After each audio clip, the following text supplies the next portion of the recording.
Bonjour et bienvenue au podcast Cross Knowledge où nous explorons les dernières tendances, opportunités et défis liés à l'apprentissage en entreprise. Découvrons ensemble l'invité du jour. Bonjour à tous, bienvenue dans le podcast Cross Knowledge. Je m'appelle Magali et je suis l'animatrice de votre podcast aujourd'hui. La série Human Advantage est une nouvelle série du podcast dans laquelle nous explorons le rôle essentiel des collaborateurs dans le succès des organisations. L'idée est d'avoir des conversations franches avec des dirigeants et des experts qui ont fait preuve d'un engagement profond pour favoriser un environnement de travail plus humain. Aujourd'hui, c'est avec un immense plaisir que nous accueillons une professionnelle remarquable qui cumule plus de 2 décennies d'expérience chez Robert Half avec des rôles variés à son actif. Noémie Sicurel, notre invitée du jour, est une vraie championne de l'approche centrée sur les individus. Son engagement est clair, aider chacun à s'épanouir et à exceller dans un environnement dynamique. Mais ce n'est pas tout. Noémie a également démontré son engagement envers l'inclusion de manière proactive. Elle a réagi avec finesse à la découverte que plusieurs consultants en recrutement étaient dyslexiques. Sur LinkedIn, elle a encouragé l'inclusivité, plaidé en interne pour une police de caractère adaptée aux dyslexiques et a surmonté les défis liés à la confidentialité et au RGPD. Directrice du Learning and Development chez Robert Half, le géant mondial du recrutement, Noémie Sicurel est notre guide aujourd'hui. Ensemble, nous allons plonger dans le passionnant sujet de l'ancrage des connaissances dans la formation en entreprise. Alors Noémie, un grand merci de vous joindre à nous sur le podcast. Pour commencer, pourriez-vous partager avec nous une passion qui vous anime en dehors du travail ? Alors bonjour Magali, merci de m'inviter et de me donner la parole aujourd'hui. Alors pour, ce qui m'anime en dehors de mon travail, je vais pas faire très original, mais par contre, très réel, c'est mes enfants. J'ai 3 enfants, j'ai des jumeaux de 12 ans et une petite fille de 5 ans, et je dois dire que, ça me prend beaucoup de temps et d'énergie, mais ça permet aussi d'avoir beaucoup de recul, de remettre les choses en perspective. Et puis, quand on cherche, le chouchou bleu, favori avec la licorne, ça permet de prendre un peu de recul aussi par rapport à son travail qui est très prenant. Donc voilà, c'est mes enfants, en fait, tout simplement. Merci pour cette réponse. Je vous en prie. Hem, à votre avis, d'un point de vue plus professionnel cette Mmh. fois-ci, quelles sont les spécificités du développement des compétences dans l'industrie du recrutement? Alors, hem, le métier du recrutement quand même, ces quelques dernières années, on voit qu'il a changé. On a fait évoluer, les compétences. On a des outils, des moyens qui sont mis à notre disposition qui sont, beaucoup plus puissants, que ce qu'on avait avant. Le métier d'un consultant en recrutement, c'est toujours la même chose, c'est-à-dire de trouver le bon poste pour les bonnes personnes et d'aider les entreprises à grandir et à se développer en ayant les bonnes personnes dans ses équipes. Ça reste, pérenne. Par contre, c'est vrai que les outils ont changé, les outils de recherche, les canaux de communication ont changé, les attentes des candidats et des entreprises, le marché a changé. Il y a plein de choses qui ont changé et donc ça demande, beaucoup d'agilité et de curiosité. On est tourné de plus en plus vers un métier de conseil. Donc ça, c'est des compétences qui sont, demandées. On n'est plus dans la transaction: «Est-ce que vous voulez, bouteille d'eau plate ou gazeuse?» mais on est vraiment dans le conseil, dans l'accompagnement, de plus en plus et donc le consultant, il doit montrer qu'il a un réseau de candidats qu'il anime. Il doit montrer qu'il connaît les tendances du marché, de ce que, son client ou ses candidats devraient savoir qui va influencer, son travail et donc il doit partager ses connaissances. Et puis, on doit aussi montrer en tant que consultant, on doit être capable de pitcher ses succès, et de pouvoir montrer que, bah, on cherche pas des candidats, qu'on les trouve. Qu'on cherche pas des opportunités, mais qu'on les trouve. C'est un peu ce que je dis toujours, la différence entre le chercheur d'or et le trouveur d'or. Bah, on doit montrer qu'on est un trouveur d'or. Et donc il y a une capacité, enfin une curiosité, mais une capacité aussi à mettre en action, ces 3 points. D'accord, OK, et au cours de votre carrière, Ouais. quand avez-vous identifié que l'ancrage des connaissances serait vraiment un défi actuel? Alors, c'est vrai que l'ancrage, c'est quelque chose d'essentiel dans l'apprentissage, hein. Et je dirais qu'on a vu quand même un accélérateur, allez, on va dire ces 5 dernières années. Pour moi, ça se situe aux alentours des 5 dernières années et d'ailleurs, je le vois avec mes enfants, hein. Aujourd'hui, il y a 2 ans, on va dire, ils pouvaient voir une vidéo de 2-3 minutes. Aujourd'hui, on est sur des formats encore plus ramassés, quelques secondes. Donc c'est vrai que, bah, on est tous dans ce quotidien. On a l'habitude, si on voit, Hugo Décrypte, qui est un des youtubeurs, les plus connus aujourd'hui, il vous résume l'actualité, en 1 minute. L'actualité du jour en 1 minute. Donc on est loin du journal de 20 heures qui durait 30 minutes. Donc il faut s'adapter à ça et du coup ça influence énormément l'ancrage. On est tous baignés dans quelque chose qui est accéléré et donc l'ancrage, est quelque chose qu'il faut envisager, peut-être un petit peu différemment. D'accord, OK, je comprends. Et justement, dans le contexte de la formation en entreprise, Mmh. comment abordez-vous spécifiquement ce défi d'ancrage des connaissances? Alors, c'est vrai que c'est un défi et je pense que tous les directeurs du learning and development, tous ceux qui travaillent dans le learning and development et dans la formation, me rejoindront sur ça. C'est vrai que c'est un défi, l'attention et l'ancrage. Et là, je peux vous raconter une petite anecdote, parce que, moi j'aime bien, heu, réenvisager régulièrement les choses et de se dire: «Bah, tiens, finalement rien n'est figé, est-ce que je peux faire mieux? Est-ce que je peux faire mieux? Est-ce que je peux faire différemment?» et cetera. Et puis, je vais vous raconter qu'un jour j'étais, dans ma voiture et puis, j'écoutais, Europe 1, Philippe Vandel et il interrogeait, la rédactrice en chef d'un magazine qui s'appelle L'Éléphant, qui est un magazine de culture générale et cette rédactrice en chef expliquait comment elle avait construit son magazine pour que les adultes apprennent et retiennent. On a tous été à l'école, on a tous appris des choses sur Napoléon, sur les guerres, sur plein de choses, mais qu'est-ce qu'on en a retenu? Et elle s'est aperçue qu'il y avait une énorme déperdition. Donc elle s'est dit: «Comment moi je peux constituer mon magazine de culture générale pour que les gens lisent et retiennent?» Et donc on est dans l'ancrage. Et elle s'est rapprochée d'un chercheur, qui s'appelle Audric Mazietti, qui, travaille à l'université de Lyon, qui a un doctorat en sciences de l'apprentissage, en neurosciences et en sciences de l'apprentissage, que j'ai contacté et avec qui on a travaillé.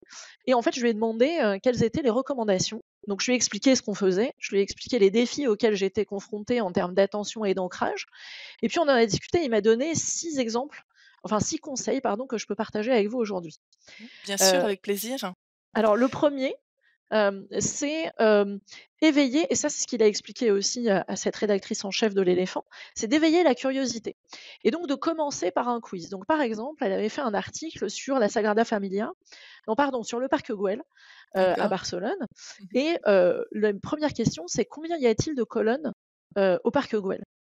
Et donc là, quand on a déjà été au parc Güell, on se dit: «Bah tiens, c'est vrai, où est-ce qu'il y a des colonnes et combien il y en avait?» Je sais pas, je dirais une douzaine et déjà vous commencez à faire des connexions neuronales. C'est-à-dire que vous commencez à activer des choses et à activer la réflexion et éveiller la curiosité. Donc 1re chose, faire des quiz avant pour savoir et pour éveiller la curiosité et attirer l'attention sur le sujet précis. Le deuxième conseil, c'est, quelque chose que je faisais pas forcément avant, c'est partager le sommaire dès le Ah oui. démarrage. Mmh. En disant: «Voilà, aujourd'hui, on va aborder ces 5 points, ces 6 points» et cetera. Un peu comme un sommaire d'un livre. Pourquoi? Parce qu'il explique en fait que, si quelqu'un vient avec une question par rapport au sujet sur lequel il va être formé aujourd'hui, il va en permanence garder sa question en tête et de se dire: «Bah, tiens, quand est-ce que je vais la poser? Mais en fait, on est en train de s'éloigner de mon sujet et moi, je veux avoir la réponse à ma question» et donc la personne va être constamment, happée par cette question. Donc si on en amont, on lui dit: «Voilà, à tel moment, on va aborder tel point», bah, déjà, on élimine et ça nous permet de garder son attention et on élimine les distractions, comme disent les Américains, les distractions et ça permet de garder l'attention et donc de garder l'ancrage parce qu'entre attention et ancrage, il y a un fort lien. Le troisième point, c'est séquencer, avec des formats courts. C'est-à-dire que sa recommandation, c'est entre 30 minutes et 1 heure maximum. 1 h 15 s'il faut, mais entre 4 fois 1 heure et 1 fois 4 heures, il vaut mieux 4 fois 1 heure. Hem, Ça c'est le 3e, conseil. Le quatrième, c'est finir sa session de formation par des mots-clés. C'est-à-dire qu'est-ce que vous avez retenu? Et interroger les gens pour leur dire: «Aujourd'hui, qu'est-ce que vous voulez avoir retenu? De quoi vous voulez vous rappeler aujourd'hui?» et de donner l'occasion, idéalement avec des outils interactifs. Et nous, c'est quelque chose qu'on utilise beaucoup, des outils interactifs où on participe avec son téléphone, etc. Donc, il y a plein de formats possibles, mais en tout cas, de demander aux gens, ça peut être même à l'oral ou ça peut être dans un chat, quels sont les 3-4 mots, les 3-4 sujets que vous voulez retenir aujourd'hui. Donc, vraiment les quizer, les réinterroger à la fin de la session sur qu'est-ce que vous voulez retenir. Si vous aviez un post-it, vous écririez quoi dessus? Et puis, le 5e point, c'est quizer le lendemain. C'est-à-dire que laisser 24 heures se reposer, une nuit se reposer, et reposer des questions sur les 4, 5, 6 éléments clés qui doivent être retenus. Donc, où est-ce qu'on veut qu'il y ait un ancrage, sur quoi on veut qu'il y ait un ancrage, le lendemain, dans les 24 heures qui suivent, maximum 48 heures plus tard. Parce que pendant le sommeil, il y a des connexions neuronales et le fait de les réactiver le lendemain, ça permet de renforcer ces connexions neuronales. Alors, je vous dis ça, c'est vraiment ce doctorant qui l'a expliqué, hein, c'est lui le spécialiste en neurosciences.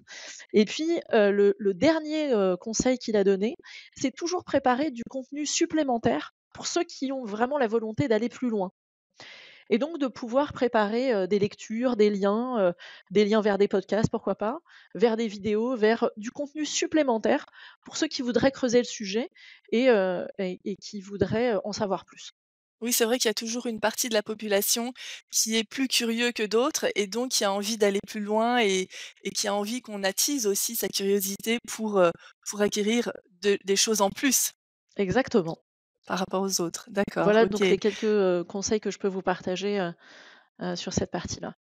C'est vrai qu'avec les recherches en neurosciences, on constate qu'il y a plein de découvertes qu'on a faites sur le fonctionnement du cerveau et justement sur la capacité du cerveau à apprendre et à ancrer les connaissances sur le long terme. Donc c'est Tout à passionnant. fait. Merci beaucoup, Noémie. Quel conseil donneriez-vous à un leader, learning et développement, lors de ses 3 premiers mois en entreprise? Alors, donc je me suis mis, dans cette situation et puis je l'ai été aussi, hein, et en fait, moi je le Mmh. verrais, en 2 parties. Disons que c'est ce que je ferais. La première chose, c'est que je regarderai un petit peu ce que j'ai à disposition. Dans mon sac de Mary Poppins, finalement, j'ai quoi? Pour pouvoir répondre dans ma boîte à outils, j'ai quel support, quel contenu déjà prêt qui pourrait répondre à des besoins? Ça, c'est la première chose. Et puis la deuxième, c'est que de l'autre côté, j'interrogerai, les managers sur leurs besoins avec une approche très conseil. En leur posant des questions sur si tu avais la possibilité de former, tes équipes sur un, 2, 3 points, hem, qu'est-ce qui pourrait vraiment te faire avancer, les faire progresser, te faire avancer ton département? Qu'est-ce qui, serait vraiment un game changer? Quelle population? Et se mettre d'accord. En n'ayant vraiment une approche conseil, en posant des questions, on n'est pas, le manager à la place du manager, on est un facilitateur, donc ça, c'est important aussi.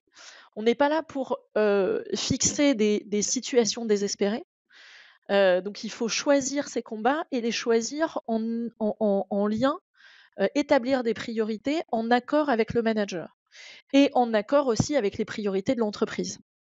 Les priorités, opérationnelles ou du trimestre ou de l'année, donc se mettre d'accord sur un point, sur, une population, sur des sujets qui sont véritablement les sujets qui vont faire avancer l'équipe, l'entreprise. Et D'accord. donc c'est ce que je ferais, hem, en premier lieu. Voilà, pour mettre en D'accord. adéquation finalement et être sûr que ce que j'ai dans mon sac de Mary Poppins, déjà je suis au courant et j'ai une bonne visibilité de savoir ce que j'ai à disposition. De l'autre côté, je fais un point sur les besoins, et puis après j'essaye de combiner les 2. Soit j'utilise des choses que j'ai déjà, soit je développe des choses, ad hoc, dont on a besoin. D'accord, OK. Donc oui, c'est une démarche structurée, qui projette, vers le futur en emmenant les personnes, avec soi. Exactement. D'accord. Parce qu'on ne peut pas le faire tout seul, il faut vraiment, de la collaboration pour que ça se passe bien, pour qu'il y ait, un maximum de participation, que les gens viennent avec enthousiasme, Mmh. hem, aux formations et que, les managers, leur accordent du temps aussi pour se former, parce que c'est important, Mmh. que le manager accorde ce temps-là et dise: à son collaborateur: «Oui, je veux, je t'accorde ce temps, c'est important, on est d'accord» et cetera. Heu Vraiment, et l'idéal aussi, c'est d'avoir un accord à 3. C'est-à-dire Mmh. que, je me mets d'accord avec le manager et derrière on se parle à 3 avec le collaborateur ou les collaborateurs à former. Voilà, on s'est mis d'accord, on est tous alignés. Il y a pas il y a pas de sujet, il y a pas d'écart entre ce sur quoi on se met d'accord, et ensuite on y va, quoi. D'accord, OK. Oui, c'est très clair. Et dernière question pour ce Ouais. podcast, alors c'est un peu un défi que je vous lance. En quelques mots, quel est le bénéfice principal du développement des compétences? Alors, moi je vous dirais que, pour moi le défi, principal, c'est se sentir bien dans son job. Heu, c'est avant tout ça l'intérêt du learning and development, c'est se sentir bien dans son job, sentir qu'on progresse, qu'on se développe, parce que ça fait partie d'une vraie satisfaction personnelle. Moi, en tout cas, c'est mon moteur, que les gens se sentent bien. Je pense que j'ai pas plus de plaisir que quand quelqu'un m'envoie un petit Teams ou me croise et me dit: «Tu sais, j'ai fait ça, tu m'avais conseillé de faire ça, j'ai fait ça a marché». Alors ça, pour moi, c'est essentiel. Et donc, le bénéfice principal, c'est, de se sentir bien, d'avoir de la satisfaction et de continuer à être à jour par rapport à son métier. Parce qu'on lit partout, énormément de choses autour de, les métiers de demain. Une partie des métiers vont disparaître, une partie des métiers vont être créés, on ne sait pas encore tout à fait lesquels et cetera. Donc on sent aussi, nous, dans le recrutement, on sent que c'est une forme de stress aussi pour les gens, se dire: «Mais finalement, est-ce que mes compétences, est-ce que je vais toujours être à jour? Est-ce que, je vais, être toujours employable?» Et donc d'être en perpétuel développement de ses compétences, c'est aussi important pour rester employable. D'accord, OK, donc avoir cette forme aussi de curiosité Ouais, pour, malgré un environnement qui peut, parfois aussi, générer, du stress et bien se projeter vers l'avant. OK, exactement. merci pour ces explications. Je vous en prie. Noémie, c'était un vrai plaisir de vous parler. Merci pour votre participation et à Merci très Magali. bientôt lors d'un prochain podcast. Un grand merci de vous être joint à nous aujourd'hui. Nous espérons vous retrouver pour le prochain épisode du podcast Cross Knowledge. Si cet épisode vous a plu, n'hésitez pas à le partager avec vos collègues. À bientôt!